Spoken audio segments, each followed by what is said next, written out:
Accanto a me c'è il direttore generale di AVM, Nicola Cattozzo, ed entriamo quindi più nel concreto, nelle problematiche un po' più precise, diciamo, di AVM. In concreto cosa sta facendo AVM per risolvere i disagi e i problemi che ci sono all'interno della struttura del trasporto? Allora, la grande sfida che noi abbiamo davanti è una sfida duplice, sia chiaramente per i due ambiti che abbiamo, che sono quello della navigazione e quello dell'automobilistico. E in mezzo a questo ci sta Venezia, Venezia che noi riempiamo, svuotiamo continuamente ogni giorno nei momenti anche di punta dalle persone, turisti e non turisti. Un primo problema è quello che tutti ci dovremmo porre, che è di capire quanto dal punto di vista fisico proprio la città può tenere. Perché si parla di 23-24 milioni di turisti, è chiaro che quando vi è un aumento forte bisogna capire quanto e in che modo si possono risolvere. Questa è una domanda che cose. ci poniamo tutti gli anni, esatto, noi ci stupiamo tutti gli anni di quanto Venezia riesca ad accogliere. Fare questo non significa solamente quindi in qualche modo cercare di pensare o programmare, dico va bene se avrò 4-5 milioni in più di turisti che cosa farò, perché il problema è proprio che non è che si può allargare Venezia, mentre Mestre può avere degli sbocchi o avere soluzioni di natura diversa per quanto riguarda la parte automobilistica, è completamente diverso per quanto riguarda la navigazione. Che cosa significa questo? Noi abbiamo sicuramente, ecco, la seconda sfida rispetto a questo prima domanda che uno si pone è quello in che modo risolverò nei prossimi anni questa cosa. Allora, in questo momento stiamo già pensando rispetto al fatto che il tram per esempio arriverà con tutta probabilità e si spera entro breve anche a San Basilio, significa aprire un nuovo hub e quindi un nuovo punto di interscambio molto importante tra automobilistico, tram in questo caso, e la navigazione, quindi nell'area. E si spera anche che si sposti, no, un pochino il flusso, perché tutti percorrono lo stesso tratto, diciamo, no, e il resto di Venezia è vuota di fatto. Esatto, c'è anche un'abitudine che deve cambiare in questo senso, tante volte c'è l'abitudine di cercare sempre il mezzo più veloce, quando alla fin fine poi ci si accorge che girando il mezzo più veloce non sempre è quello che raggiunge più velocemente un punto, è il solito discorso linea 1 o linea 2, è una questione un po' di abitudine da questo punto di vista. Ma un altro punto importante è per esempio che si aprirà anche alle porte di Venezia San Giobbe e con il collegamento con il treno nell'area universitaria che si sta costruendo. Allora, questo ci obbligherà a fare sicuramente una cosa, a fare un ragionamento da prato verde, cioè se io prendo Venezia e prendo la terraferma e dovessi pensare quale sarebbe la soluzione migliore per me e disegnassi un attimo, a questo punto io inizio a ridisegnare completamente il sistema. Ma non lo disegno sulla base di quello che a me piacerebbe perché mi sono svegliato la mattina. Chiaramente noi che cosa che facciamo? Non facciamo altro che raccogliere continuamente tutte le osservazioni, le dimostranze e tutti i segnali che ci arrivano dal territorio, quindi dalle persone che vivono, la città, Venezia e Mestre. Beh, spetta anche al Comune, all'assessore alla cultura, anche ristabilire di nuovo degli equilibri in città. Più volte l'assessore Vettese ha detto sarebbe bello riuscire a creare nuovi itinerari all'interno della città, quindi anche voi sareste già agevolati, no, da questo punto di vista. È chiaro che questo non è una cosa che può essere fatta solamente da parte di ACTV, che da un certo punto di vista è il braccio operativo rispetto a una visione della città che ovviamente è demandata a chi governa la città, certo. E quindi la visione, a noi poi danno una mission che è quella appunto di risolvere i problemi in relazione alla visione che loro hanno da questo punto di vista. Ridisegnare e ripensare significa quindi allora di nuovo tornare a quel famoso ragionamento che a volte è poco caro, ma che molto probabilmente le grandi circolari che continuano a girare per un percorso sia da parte dell'automobilistico che della navigazione, molto probabilmente non dovremmo avere questo tipo di capacità. È chiaro che noi siamo un'azienda che in questo momento ha qualche difficoltà economica, la stiamo risolvendo, però stiamo programmando gli investimenti per queste cose. In questo modo noi ci stiamo pensando. E parliamo anche di ripensare questo sistema di trasporto parlando anche delle rotture di carico, perché è quello il nodo fondamentale per rivedere tutto il sistema, no? Sì, è uno dei nodi importanti quello. I due nodi importanti sono sempre questi. Uno è quello di riuscire a dare, a soddisfare l'offerta, cioè la richiesta di trasporto che c'è nel modo migliore e nel modo più adeguato.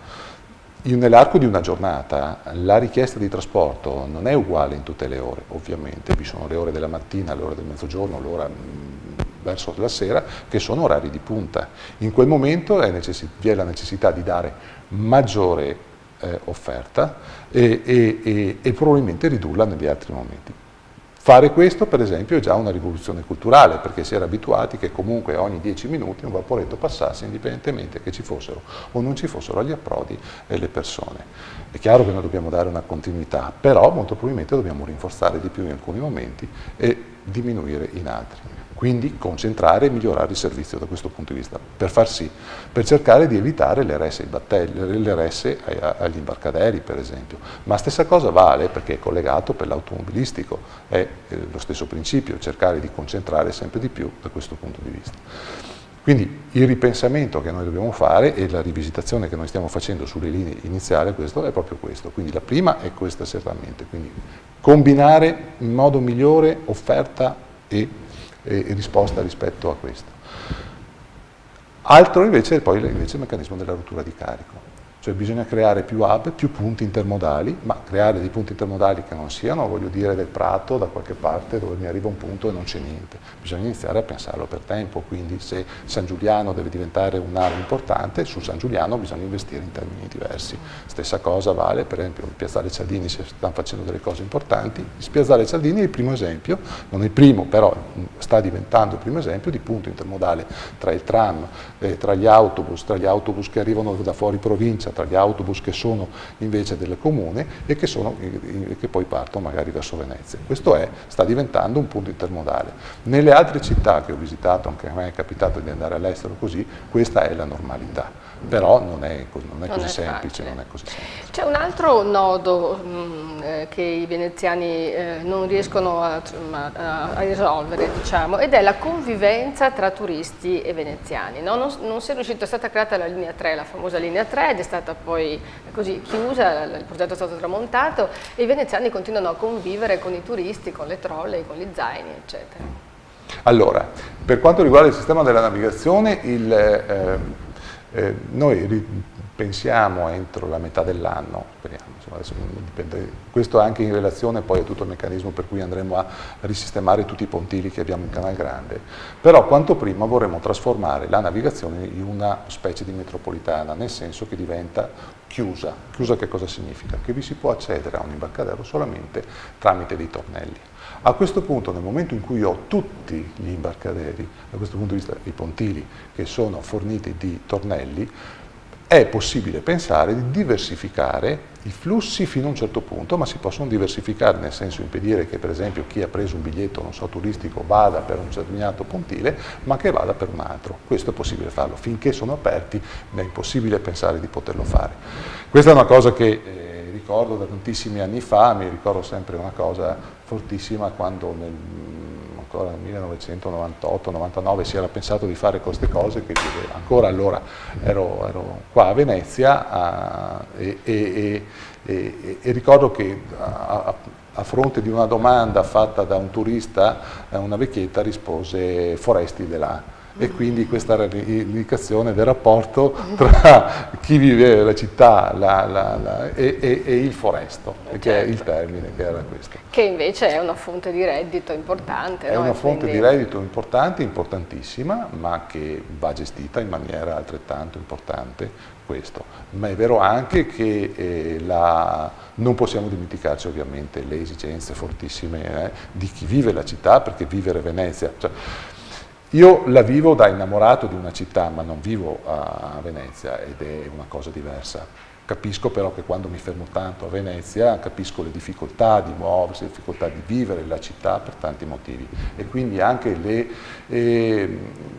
quelle rimostranze che da un certo punto di vista, se le guardassi dal punto di vista oggettivo, le ritengo a volte poi esagerate, però le comprendo perché capisco che la percezione della difficoltà di vivere una città complessa come Venezia c'è e non c'è niente da fare. No, va anche detto che riuscire a salvare la qualità della vita, a migliorare la qualità della vita nella città significa anche salvare la città stessa dalla morte, perché ormai è in agonia, ci sono pochissimi veneziani e se ne stanno fuggendo sempre più e se rimane un involucro vuoto non attira neanche più i turisti. Assolutamente, no? Infatti noi quello che noi pensiamo di fare parte prima di tutto dalla l'ascolto dei cittadini che sono. È chiaro che il turismo è una parte importante, noi dobbiamo fare, però il turismo in qualche modo, anche su questo, bisognerà iniziare a pensare sempre di più a poterlo in qualche modo governare. Mentre c'è stato un periodo che si governava, poi adesso il turismo di oggi non è più facilmente governabile, sempre di più. È chiaro che parlare di numeri chiusi o cose di questa natura sono, secondo me, senza senso, però no, parlare di programmazione sì, si può, e questo deve essere fatto. Grazie Nicola Catozzo. Grazie. Senta, è difficile pilotare un ferry? Diciamo che sì, dipende dalle condizioni, naturalmente sì, perché la laguna, nel tratto lagunare dove si effettua questa navigazione, è particolarmente trafficato. A parte le navi marittime che entrano, noi siamo i mezzi più grandi, e quindi l'attenzione, la soglia di sicurezza deve essere sicuramente più elevata, gli standard di sicurezza. Che formazione professionale richiede un mezzo del genere? Diciamo che ai fini legislativi è una nave. Comunque è una nave con delle dotazioni proporzionate alla navigazione, però che facciamo naturalmente, quindi... Oltre al capitano, quanto personale c'è a bordo? Altre 5 persone di equipaggio. Per quanto riguarda la macchina, abbiamo un direttore di macchina e un aiuto motorista, un giovanotto di macchina sarebbe, ecco. E per quanto riguarda il resto, la coperta, siamo in altri 4, cioè c'è il comandante, c'è il timoniere, che coadiuva il comandante nella navigazione, nelle manovre, e 2 marinai in coperta. Come vive la grossa responsabilità di essere alla guida di un mezzo con tante persone? È stressante? Sì, diciamo che il peso della responsabilità l'ho sempre sentito abbastanza forte, insomma. Però poi uno ci convive, cerca di fare le cose il meglio possibile, con attenzione. Ma le situazioni più difficili che le sono capitate? Beh, ce ne sono parecchie situazioni, magari del traffico non indifferente, persone che non rispettano magari sempre le norme della navigazione. Come si diventa marinai? Beh, tanto il marinaio devi sentirtelo dentro da fare il marinaio, perché sembra un lavoro facile, ma ci sono tante cose da imparare e poi c'è sempre da imparare su questo lavoro. Senta Mariano, come sono organizzati i turni di lavoro?